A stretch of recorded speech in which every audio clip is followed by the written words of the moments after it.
오늘 우리는 본문을 통해 이 삼손이라는 인물에 대해서 살펴보려고 하는데요. 이 삼손은 성경의 인물 중에 가장 드라마틱한 극적인 인물 중 한 사람이지요. 출생이 비범했고요. 그의 힘은 비상했습니다. 뿐만 아니라 그의 삶은 아주 비정상적인 스캔들로 가득 찬 엉망인 삶이었죠.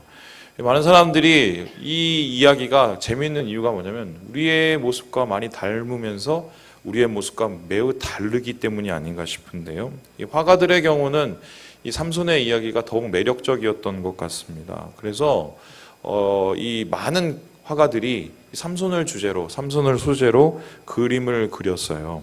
이 설교 준비하면서 이런저런 그림을 살펴보았는데 보여드릴 그림이 그렇게 많지가 않았습니다. 왜냐하면 19금이었기 때문인데요. 이 삼손의 그림은 유독 노출이 많습니다. 근데 엄선해서 한 작품을 보여드리자면 이것입니다. 이게 좀 적은 노출이에요. 보시면 이 이탈리아 낭만주의 화가 프란체스코 하예즈라는 사람이 그린 이 삼손과 사자라는 이 그림입니다. 근데 이게 1842년도에 그려진 건데요. 여러분 이 그림을 보면서 가장 돋보이는 부분이 어디라고 생각을 하세요?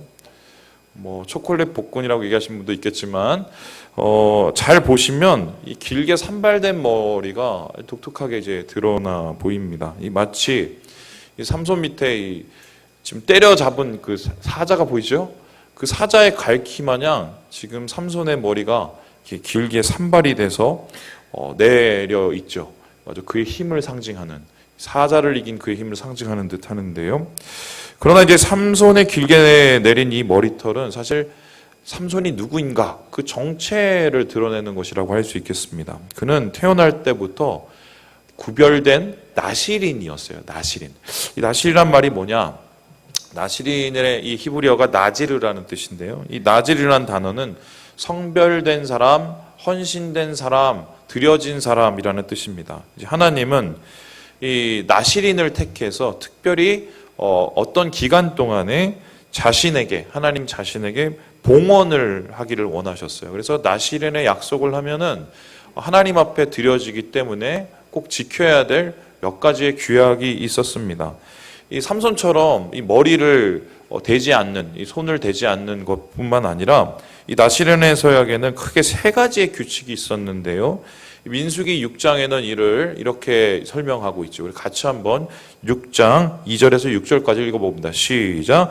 이스라엘 자손에게 전하여 그나열에게 이르라. 남자나 여자가 특별한 서원 곧 나시린의 서원을 하고 자기 몸을 구별하여 여호와께 드리려고 하면 포도주와 독주를 멀리하고 포도주로 된 초나 독주로 된 초를 마시지 말며 포도즙도 마시지 말며 생포도주나 건포도도 먹지 말지니 자기 몸을 구별하는 모든 날 동안에 포도나무 솟아는 씨나 껍질이라도 먹지 말지며 그 서원을 하고 구별하고 모든 날 동안은 삭도를 절대로 그 머리에 대지 말 것이라.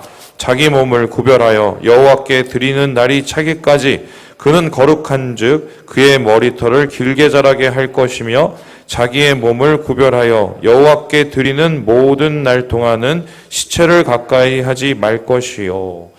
긴데요. 이것을 정리하자면 세 가지 정도 됩니다. 첫 번째가 금주, 그러니까 술을 먹지 말라. 여기서 말하는 술은 포도로 만든 술뿐만 아니라 곡식으로 만든 모든 술을 뜻하고 심지어는 포도의 소산으로 나온 건포도도 먹지 못하게 만들었습니다.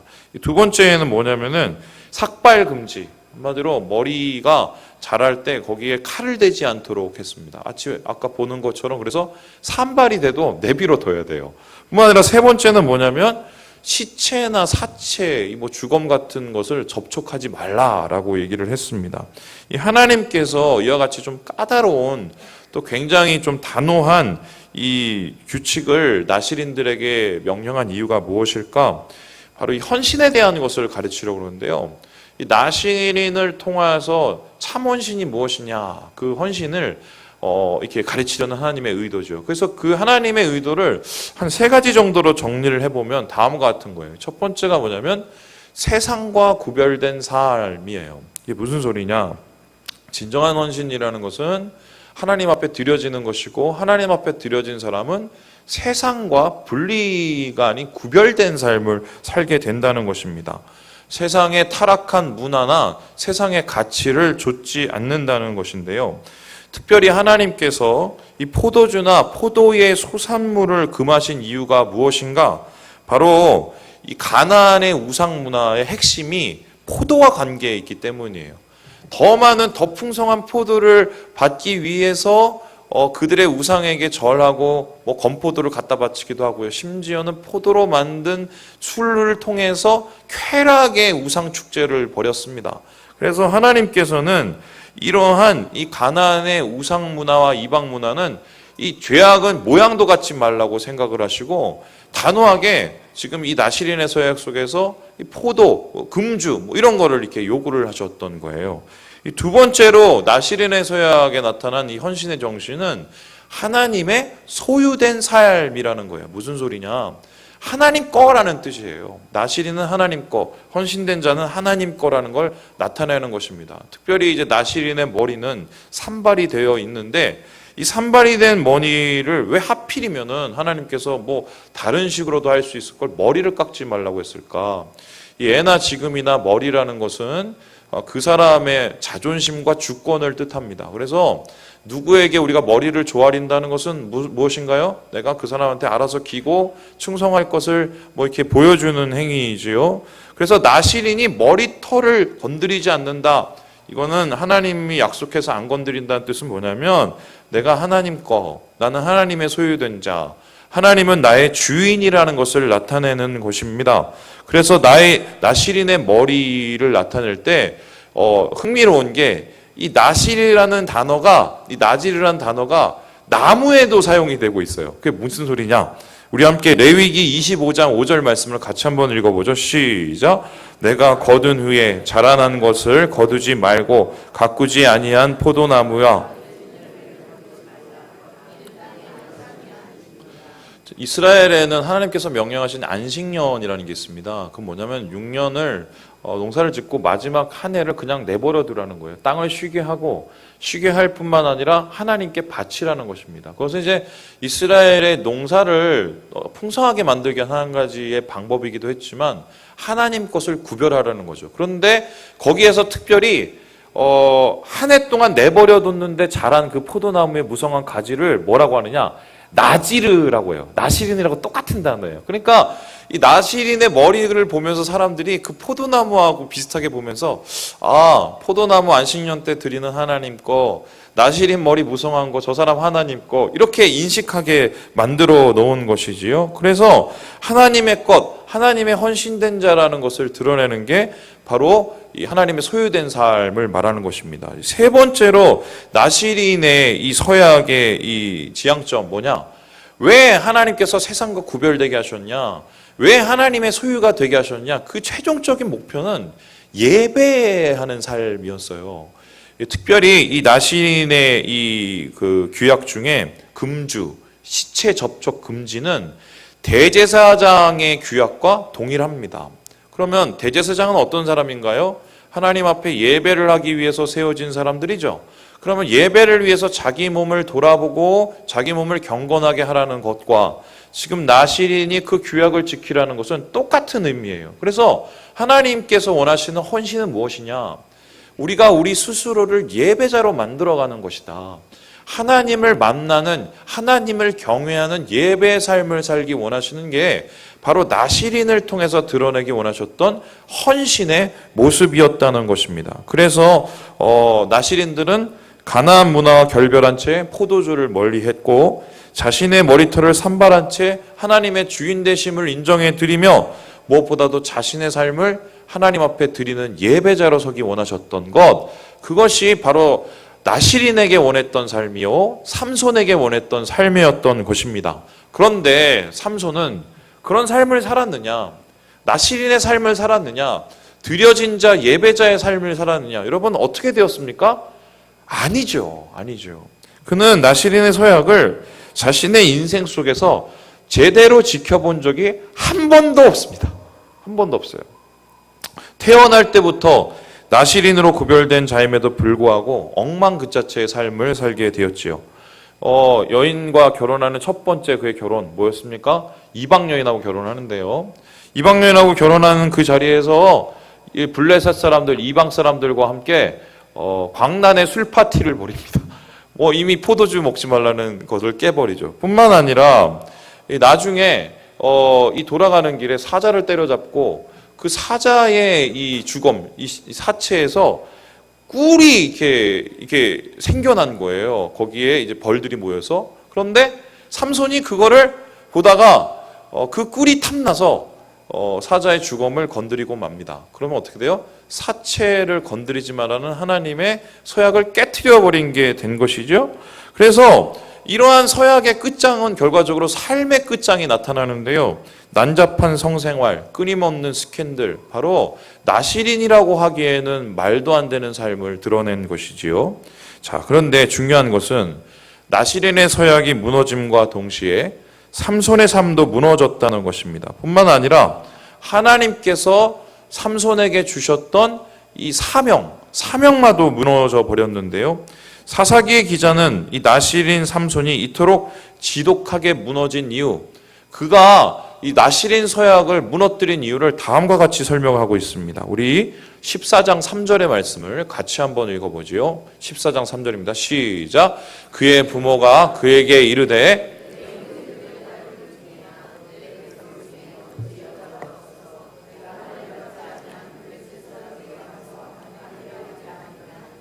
삼손이 그의 아버지에게 이르되 내가 그 여자를 좋아하오니. 예나 지금이나 자식 말릴 부모는 없습니다.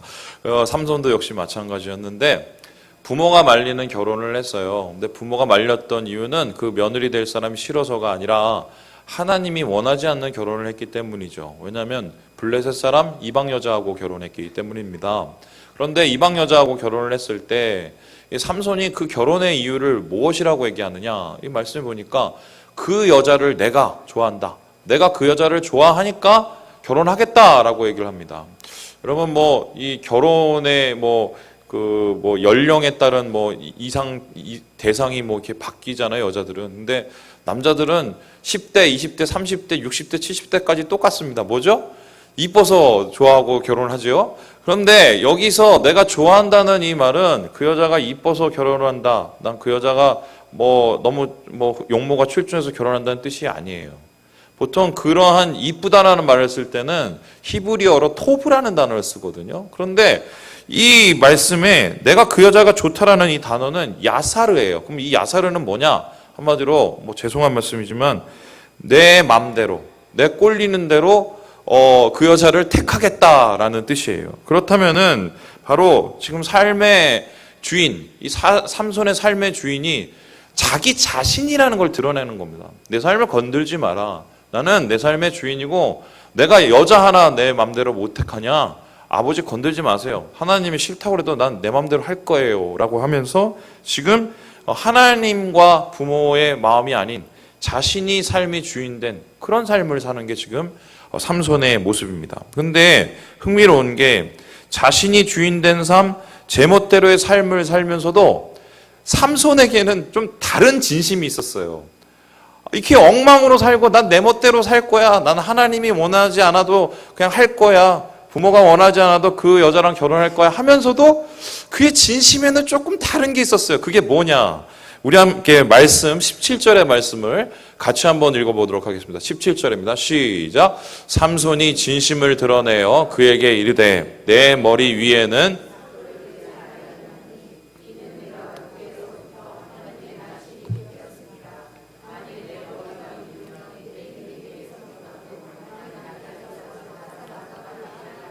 들릴라라는 여자가 꼬셨어요. 어떻게 꼬셨냐?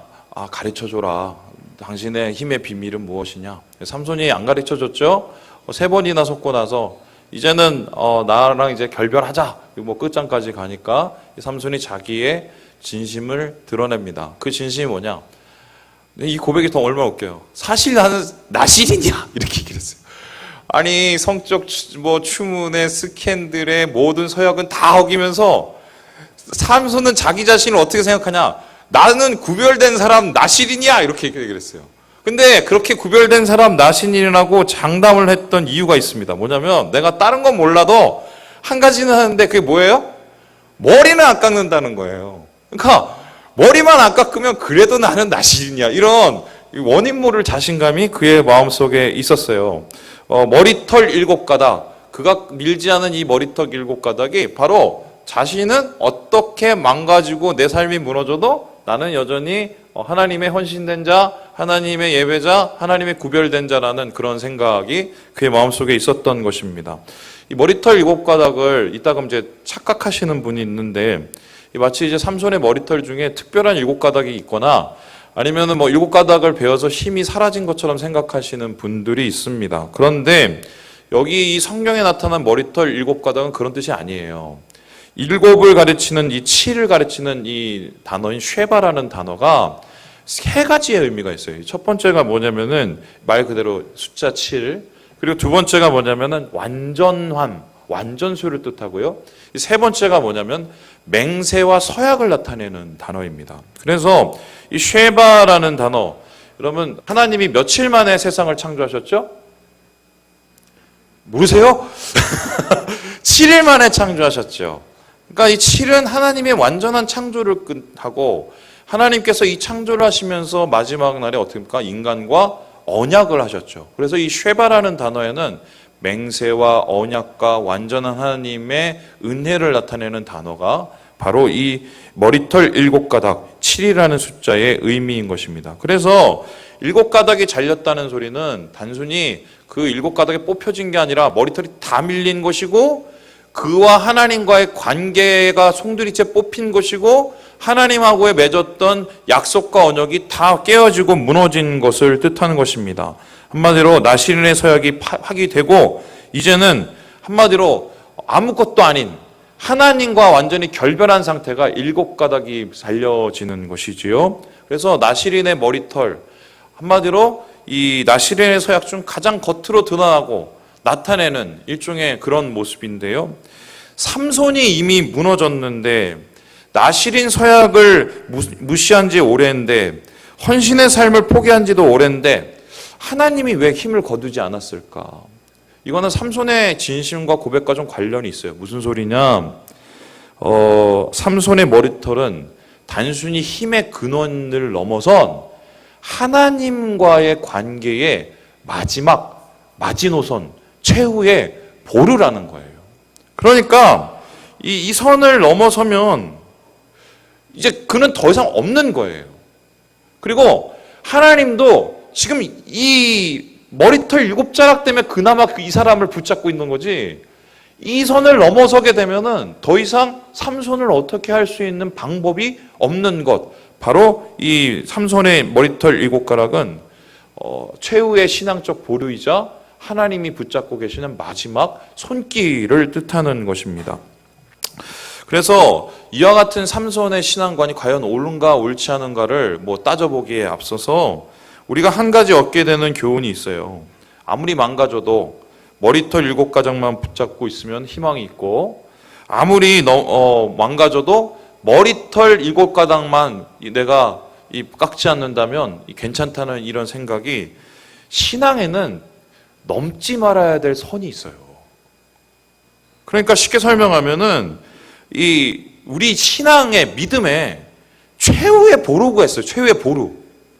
이거는 무너지면 안 되는 게 있어요. 제가 말은 다른 건 그럼 다 엉망이 돼도 이것만 하면 된다, 이게 아니라요. 하나님이 보시기에 진짜 마지막 선. 자, 한국의 예수쟁이들이 여러분들이죠. 저하고. 한국 예수쟁이들의 마지막 선은 무엇일까요? 한국의 대표적인 이 크리스천들의 특징은 뭐냐면 담배, 술 안 하는 것입니다. 그죠? 그래서 사회에서 담배, 술 안 하면 저거 예수쟁이 이렇게 얘기를 합니다. 그런데 여러분, 담배, 술은 안 했는데 거짓말하고 사기는 쳐요, 안 쳐요? 쳐요. 그죠? 자, 그러면은 미국으로 건너가 보죠. 미국에는 어떨까요? 우리하고 완전히 반대예요. 담배, 술을 먹어도 사기는 안 치고 거짓말을 안 하는 게 그 사람들은 먼저입니다. 그래서 거짓말 안 하고 사기치는 것이 더 나쁘다고 생각을 해요. 이게 이 문화에 따라서 조금 다른데요. 제가 생각을 해봤어요. 이런 특징을 가지지만 그 한국 크리스찬의 가장 중심에 있는 이 신앙의 뿌리가 뭘까? 우리가 넘지 말아야 될 최후의 보루, 신앙적인 최후의 선, 이게 도대체 무엇일까? 제가 말씀 준비하면서 고민을 해봤는데 이 먼 눈에는 뭐만 보인다고 저는 정답을 아주 쉽게 찾아봤어요. 여러분 뭐라고 생각하세요? 제가 생각할 때 전 예배라고 생각합니다. 그러니까 삼손의 머리털 7가닥, 우리에게 그 머리털 7가닥은 뭐냐? 예배라고 저는 생각을 해요. 오늘날 인터넷에서 이 기독교에 관한 뭐 찬반 양론과 여러 가지 많은 이슈들이 있어요. 근데 세 가지 대표적으로 계속 올라오는 이슈들이 있습니다. 아주 적극적으로 싸우고 있는데요. 첫 번째가 뭐냐면 동성연애에 대한 부분이에요. 그래서 동성연애자들을 교회가 받아들일 것이냐, 그리고 동성연애를 옹호하는 목사들을 인정할 수 있겠냐, 이 얘기를 지금 계속하고 있습니다. 참고로 이 얘기는 이미 미국에서 20년 전에 다 끝난 얘기예요. 거기는 지금 동성연애자 목사님과 사부들이 넘쳐나고 그분들이 총회장이 되고 있습니다. 이미 넘어버렸어요. 그리고 두 번째 논의되는 게 뭐냐면 이런 거예요. 11조를 해야 되냐 말아야 되냐, 이래가지고 논의를 합니다. 그래서 막 거기 싸우는 게 뭐냐면 11조는 이미 구약에 끝났다. 아니다. 신약에도 11조를 했다면서 찬반 양론이 있어. 신학적 뭐 논쟁들이 막 벌어집니다. 그래서 마치 이제 11조를 걷는 한국 교회를 이단인 양 몰아치는 사람들조차도 있어요. 근데 이거 뭐 다 각설하고, 요즘에 이 부각하는 한 문제가 뭐냐면 주일 성수 해야 되냐 말아야 되냐의 문제예요. 이걸 가지고 이제 반대측에서는 뭐라고 얘기하냐면 주일을 마치 안식일로 생각을 하는데, 안식을 범하면 하나님의 계명을 범하고 하나님의 계명을 범하면 하나님 안에서의 뭐 문제가 생기는 것처럼 얘기하는데, 어디 성경에 주일이 안식이라고 나와 있느냐라고 얘기를 하고 있습니다. 이것은 청교도들이 세운 일종의 율법적인 방법이다라고 얘기하시는 분들이 있어요. 그래서 주일 성수 자연스럽게 하자, 주일 성수 편안하게 하자, 이렇게 얘기하시는 분들이 점점 늘어나고 계십니다. 근데 저는 이제 여기에 대해서 여러분과 신학적 근거를 대면서 주일에 꼭 예배 드리자, 주일 성수하자, 이 얘기할 생각이 없어요. 왜냐하면 저에게는 신학적 근거보다 더 확실한 증거가 있기 때문이에요. 그게 뭔지 아세요? 제가 지난 20년 동안 목회해 오면서 직접 눈으로 보았던 경험적 증거들이에요. 아, 또 목사님이 예배 잘 드리면 축복받는다는 얘기 하려고 그러는구나. 아니라요. 제가 20년 동안 수많은 성도들 대하면서 제가 느낀 거 확실한 게 하나가 뭔지 아세요? 신앙이 희미해지죠. 제일 먼저 나타나는 현상이 뭔지 아세요? 예배가 희미해져요. 그리고 신앙이 끝장까지 가면 제일 결과적으로 나타나는 문제가 뭔지 아세요? 예배를 안 드려요. 여러분, 주일 성수가 무너지고 있는 지금 주 5일제의 영향이기도 하지만, 제가 볼 때는 이 지금 상황은, 하나님의 은혜가 사라지는 이 영적 암흑기로 가는 지금 출구예요, 지금. 목사님, 저는 주일 성수를 목숨처럼 지킵니다. 그런 건 걱정하지 마세요. 이렇게 얘기하시는 분도 있겠어요. 근데 저는 좀 이렇게 되묻고 싶은데요. 좀 심각히 한번 들어주세요. 예배에 감격이 있으세요? 예배에 대한 기대감이 있나요? 예배에 대한 준비를 얼마나 하시나요?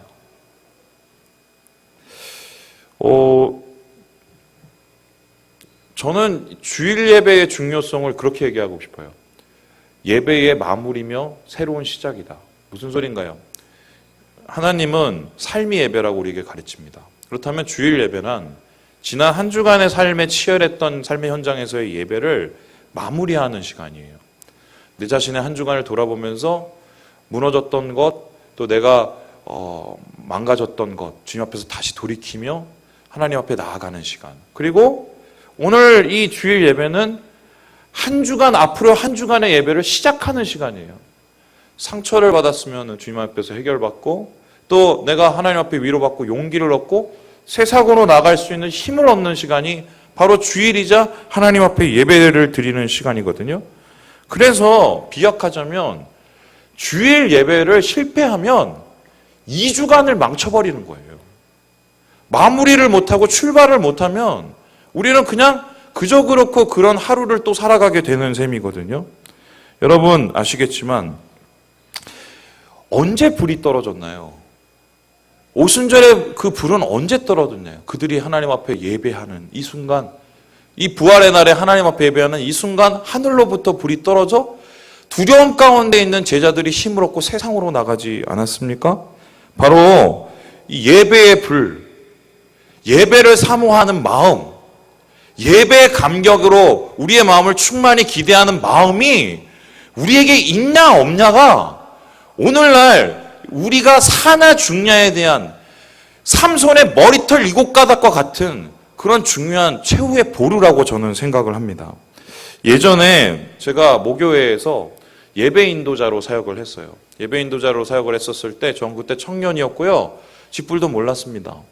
성경 지식도 없었고요. 또 뿐만 아니라 뭐 삶도 그렇게 좋지 않았고요. 그리고 신앙적 경험도 그렇게 많지가 않았어요. 그런데 놀라운 게요. 예배 때마다 하나님 감격이 있었어요.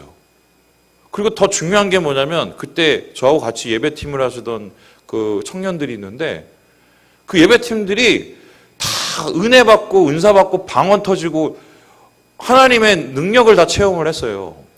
자, 그럼 한번 생각을 해봅시다. 제가 뭐 어떤 무슨 뭐 대단한 걸 했길래 다 은혜를 받고 능력을 누리고 뭐 방언이 터지고 그랬을까? 제가 무슨 뭐 하늘에서 불을 받아서 그랬을까? 그러면 제가 한 건 한 가지밖에 없었어요. 잘 모르니까 배운 대로 했어요. 뭘 배운 대로 했냐? 옛날에 예배학교에 갔더니 그 예배학교에서 저한테 가르치더라고요. 예배를 준비해라. 뭐 어떻게 준비했느냐? 예배팀이 모여서 함께 기도하고 릴레이로 기도하고 또 뭐 그 말씀 노트 같이 쓰고 이러라고 그랬어요. 그대로 갖고 와서 교회에서 그렇게 했어요. 야, 우리 그러면 릴레이로 기도하는 걸 저녁마다 이렇게 하루씩 돌아서 기도를 하자. 그래서 저녁 8시마다 모여서 교회에서 한 사람씩 돌아가면서 월화수목금 이렇게 기도를 했어요. 그런데 이 친구들이 언제 다 은혜를 받았는지 아세요? 자기 순번에 예배 준비하려고 예배 중보하려고 교회에 8시 와서 기도하다가 그때 다 불 받았어요. 또 뿐만 아니에요. 그 후에 이제 말씀을 예배를 준비하고 한 주간 말씀 준비하자고 그래서 릴레이 노트를 한 주씩 이렇게 돌려서 썼어요. 근데 이 친구들이 언제 감동과 감격을 느꼈냐? 여러분 그 노트에 보면은 이 절반이 이렇게 막 이렇게 번져 있어요. 왜 번졌어요? 침 흘렸겠어요? 말씀 읽다가 감동하고 은혜 누려서 이 말씀에 눈물을 흘리는 흔적들이 그 예배 노트에 나타나 있었어요. 왜 하나님이 지금 좀 그래 주셨으면 좋겠지만 왜 그때 하나님께서 그렇게 하셨을까? 제가 그때 배운 게 한 가지가 있습니다.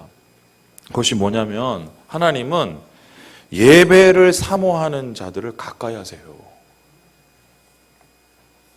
하나님께서는 예배를 기대하고 준비하는 사람을 축복해 주십니다.